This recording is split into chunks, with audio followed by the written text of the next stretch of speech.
साजिद साहब, आप जंगी जबान को आम जबान से ज्यादा जानते हैं। आपने अस्करी कमांड देखी है। भारत का अप्रैल 2025 के बाद से सिंध-तास मुआहदे को यकतरफा तौर पर मुअत्तल करना और ये कहना कि पानी का एक कतरा पाकिस्तान नहीं जाने देंगे, आप इसे महज गीदड़ भभकी समझते हैं या एक बाकायदा एक्ट ऑफ वॉर है जिस पर आलमी और जंगी असूलों के मुताबिक हम अपना अस्करी जवाब देने का हक रखते हैं? बहुत शुक्रिया। अस्सलाम वालेकुम। मैं इसको मोदी की एक सियासी नारेबाजी फ़िलहाल ज़्यादा समझता हूँ, इसलिए कि जो उसके साथ पिछले साल हुआ, पाकिस्तान ने जिस तरह उनके सिंदूर का गुरूर खाक में मिलाया, उसके बाद से बेचारा बार बार कोशिश कर रहा है। वो एक हमले से नहीं संभला था कि दूसरा हमला पाकिस्तान की आलमी सफारतकारी ने कर दिया। वो ईरान जहाँ पे इंडिया की एक बंदरगाह की ऑप्शन थी जंग की सूरत में पाकिस्तान के खिलाफ इस्तेमाल करने की, उसको वहां से निकलना पड़ा। तो बेचारे को बार बार उसको इतने शदीद जहनी झटके लगे हैं कि वो एक ऐसे थ्रेट के ऊपर आ गया। देखिए, पानी पे किसी का कंट्रोल नहीं होता। ये पानी जो दरियाओं का पानी होता है, इसको कोई ना रोक सकता है। इसको आप थोड़ी देर के लिए इस्तेमाल कर सकते हैं और जब एक हद से ज्यादा तूफान आ जाए तो आपको अपने स्पिलवेज भी खोलने पड़ते हैं और आपको नहरें भी खोलनी पड़ती हैं, और वो पानी फिर बहेगा तो पाकिस्तान की तरफ ही बहेगा। मैं समझता हूं कि ये एक ज्यादातर एक गीदड़ भभकी है। और आपने देखा होगा कि अभी तक प्रैक्टिकली, हाँ, हमारे एक वजीर साहब ने कहा कि कुछ हमारे कोई नुकसानात हुए हुए हैं। मैं नहीं समझता कि उसका नुकसानात में कोई इस हद तक सच्चाई है कि पाकिस्तान में कोई ड्राउट आ गया, ऐसी कोई बात नहीं है। उसमें शायद हमारे अपने भी कुछ मसाइल हैं कि हमारे अपने स्टोरेज या जिन इश्यूज को हम पहले डिस्कस कर चुके हैं, काला बाग डैम है या दूसरे डैम्स हैं, उनकी भी वजूहात हैं। लेकिन मैं समझता हूं कि ये पानी रोकने का अगर उसका वाकई इरादा है कि अगले 4 5 6 साल में वो दरियाओं का रुख मोड़ के उसको ब्यास में डाल देगा पानी को या किसी और दरिया में डाल देगा, तो फिर इसके बारे में जो हमारे वजीर दफा ने या जिसने भी कहा है कि it's act of war, yes, it will be act of war. और याद रखिए, इंडिया को ये भूलना नहीं चाहिए कि अगर वो इस तरह की कोई चीज बनाएगा 6 7 साल लगा के, तो उसको तबाह करने में चंद मिनट या चंद घंटे लगेंगे। मेरे ख्याल में ये ज्यादा गीदड़ भभकी है, ये कल पिछले साल की हजीमत से।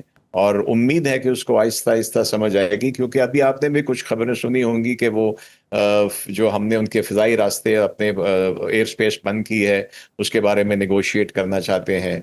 तो आई थिंक ये जैसे आपने पूछा, तो ये ज्यादातर मेरे नजदीक एक सियासी नारा है।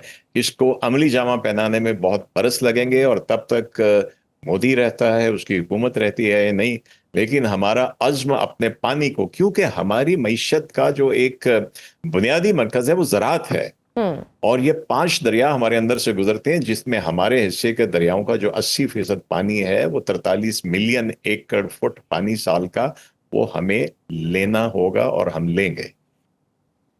अच्छा, लेकिन डॉक्टर मुसद्दिक मलिक साहब ने सेमिनार में इंकिशाफ किया कि भारत की आबी पॉलिसियों की वजह से हमारे 6000 लोग जहां बाग हो चुके हैं, जो जंगों से भी बड़ी तादाद है। 6000 इज एन अमाउंट। जब पानी खामोश कातिल बनकर इतनी बड़ी तबाही फैला रहा हो, तो क्या हमारी नेशनल सिक्योरिटी पॉलिसी में पानी को फ्रंट लाइन खतरा नहीं माना जाना चाहिए? और हमारे पास इस तनाजुर में भारत को जवाब देने के लिए क्या ऑप्शन मौजूद हैं? देखिए, हमने तो इसको अपनी रेड लाइन डिक्लेयर कर दिया। आपने बिल्कुल सही कहा, हमने इसको पानी को के मसले को हमने अपनी एक रेड लाइन डिक्लेयर कर दिया है। और बहुत पहले से कहा जा रहा है कि आपसे शायद 10 साल पहले से भी, जब कोई इंडिया से इस तरह की हरकत के कोई शोषे छोड़े जाते थे, कि अगली जंगें पानी के ऊपर होंगी। और वो सिर्फ पीने का पानी नहीं है, वो ये वाला पानी भी है जिससे हमारे मुल्क की, जिसका बुनियादी इन्हिसार ज़राअत के ऊपर है, और जो हमारी जिसको हम सनत की, हमारी जो इकोनॉमी की रीढ़ की हड्डी है, उसको अगर ये चोक करने की कोशिश करेंगे तो ये बिल्कुल रेड लाइन है। और मैं एज अ मिलिट्री मैन समझता हूं कि ये ऑल्दो अगर आप कन्वेंशंस की बात करें, तो डैम्स को, इन चीज़ों को हिट नहीं किया जाता, उनको अवॉइड किया जाता है टारगेट्स करने में।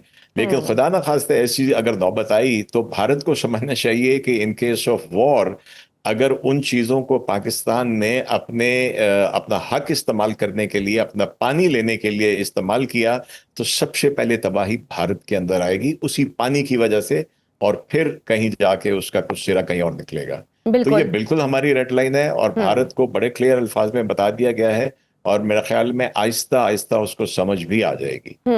और भारत आलमी सालिसी अदालत के फैसलों को भी तस्लीम करने से इनकारी है। जब एक एटमी मुल्क बैनुल अक़वामी कवानीन को रोंद रहा हो, तो क्या ये मामला सिर्फ सफारतकारी से हल हो सकता है, या फिर यहाँ वही कहावत फिट बैठेगी कि लातों के भूत बातों से नहीं मानते? अब आप बिल्कुल सही कह रहे हैं कि लातों के भूत बातों से नहीं मानते, लेकिन आई थिंक मुझे उम्मीद है कि जिस तरह पाकिस्तान ने ये सफारतकारी में पूरे रीजन को एक तरह से अमन की तरफ लेके गया है, दुनिया को अमन की तरफ लेके गया है, मुझे उम्मीद है कि इसके ऊपर हमारे अब थोड़ी सी ये चीज़ें सेटल हो लें, ईरान की और अमेरिका की, तो मुझे उम्मीद है कि उसके बाद आलमी सालिस जो है वो हमारे साथ हैं। चीन, देखिए चीन वो मुल्क है जहां से इंडस निकल के वहां उनके टेरिटरी से, तिब्बत से निकल के आके वहां से होता हुआ हमारे पास आता है, और चीन ने बड़े वाज़ेह तौर पे एक भारतीय चैनल के ऊपर बैठ के विक्टर गाओ ने पाकिस्तान को चीन के लिए रेड लाइन डिक्लेयर किया हुआ है। तो मेरे ख्याल में जरूरत पड़ी तो शायद चीन भी हमारी मदद करे कि वो जो पानी भारत की तरफ जा रहा है उसको जाने से इसी तरह रोका जाए, और चीन के पास टेक्नोलॉजिकली बहुत ज्यादा वो भारत से इस मामले में ऊपर हैं और वो कर भी सकते हैं। लेकिन मैं तो कि सफारतकारी मुझे उम्मीद है कि होगी कि ये ईरान और अमेरिका की चीजें थोड़ा सेटल होने, मुझे उम्मीद है कि न सिर्फ चीन बल्कि ईरान और अमेरिका भी इस उसके ऊपर सालसी करवाएंगे, और बेहतर है कि भारत के लिए वो इसमें सालसी के ऊपर आ जाए, वरना वो आखिरी नौबत जो आपने पॉइंट ऑफ आपने कहा कि लातों के भूत वाली, वो तो ऑप्शन हमने डिक्लेयर कर दी है कि हम अपना हिस्सा नहीं छोड़ेंगे। बिल्कुल सही। और ऑब्वियसली सिंतास मुआहिदा 3 जंगों में भी कायम रहा। मौजूदा ये जो मोदी हुकूमत की हटदर्मी को देखते हुए, सर आपको क्या लगता है कि ये मुआहिदा अब टेक्निकल तौर पर मर चुका है और हमें एक नए आबी मुताबिक यानी अल्टरनेटिव या जारहाना दिफाई डॉक्ट्राइन की ज़रूरत है, जैसा कि चीन से आते पानी को रास्ते से ही मोड़ देना ताकि भारत दरमियान में ना आए और पानी का रुख सीधा पाकिस्तान आए? क्या इस तरह का कुछ हम कर सकते हैं चीन के साथ मिलकर? बड़ा अच्छा सवाल आपने किया। इसमें 2-3 इसके पहलू हैं।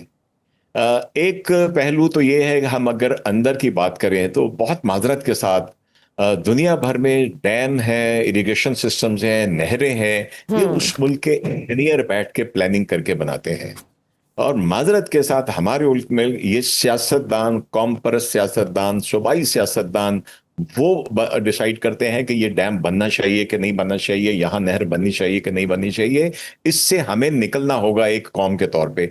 एक पहलू तो ये हो गया, ताकि कल को कोई हमें ये ना कह सके कि हम जो जो पानी मिल रहा है उसको हम कितना अच्छा इस्तेमाल कर रहे हैं, क्या उसको हम इस्तेमाल कर रहे हैं, स्टोर कर रहे हैं, या उसमें से 80% जाके समंदर में गिर रहा है। अच्छा, दूसरी बात, अगर आपने चाइना की बात की और क्या आपने कहा कि क्या हमें कोई और एग्रीमेंट करना चाहिए, मैं एक्सपर्ट तो नहीं हूँ लेकिन पढ़ता हूँ, और मैंने बहुत सारे इसके ऊपर जो एक्सपर्ट्स हैं उनकी राय को मैं समझता हूँ कि बड़ी साइब है कि अब वक्त 60 बरस के बाद, 66 बरस के बाद, अब देखिए क्लाइमेट चेंज हो चुकी है, ग्लेशियर्स मेल्ट कर रहे हैं, दरियाओं के रुख बदल रहे हैं, कुदरती तौर पे बदल रहे हैं, गर्मी बहुत बढ़ गई है, और जब आप पानी पूरा नहीं आता तो क्या होता है कि जो पानी जाके समंदर में गिरता है तो कोस्टल लाइन जो होती है वो क्रैक होना शुरू हो जाती है। जब पानी जाता है तो अपने साथ सेडिमेंट लेके जाता है, मट्टी लेके जाता है, वो उस कोस्टल लाइन को बरकरार रखते हैं। जब वो पानी कम हो जाता है तो वो कोस्टल लाइन कटना शुरू हो जाती है, आपका समंदर आपके जमीनी इलाकों को खाना शुरू कर देता है, जो हमारे इंडस बेसिन डेल्टा में हो रहा है। तो मैं समझता हूं कि ये बड़ी साइब राय है कि इस वक्त हमें भारत के साथ जब बात करनी है तो हम इसको एक नए मुआहदे की सूरत में करें, क्योंकि हमें अब अपने 70-100 साल पुराना इरिगेशन सिस्टम को बेहतर करना होगा, हमें अपनी इनकी मैनेजमेंट बेहतर करनी होगी, और अब बैठ के मेरे नज़दीक ये मुझे बड़ी अच्छा लगा ये मशवरा कुछ जो एक्सपर्ट्स हैं आलमी लेवल के, कि अब पाकिस्तान को 21वीं सदी के हिसाब से पाकिस्तान और भारत को बैठ के नया मुआहिदा करना चाहिए, ताकि हम नए जमाने के क्लाइमेट चेंजेस के, आप देखिए कि यूरोप में पिछले कुछ दिन से सैकड़ों अमवात हो चुकी हैं, 37.5 क्लाइमेट चेंज। बिल्कुल सही।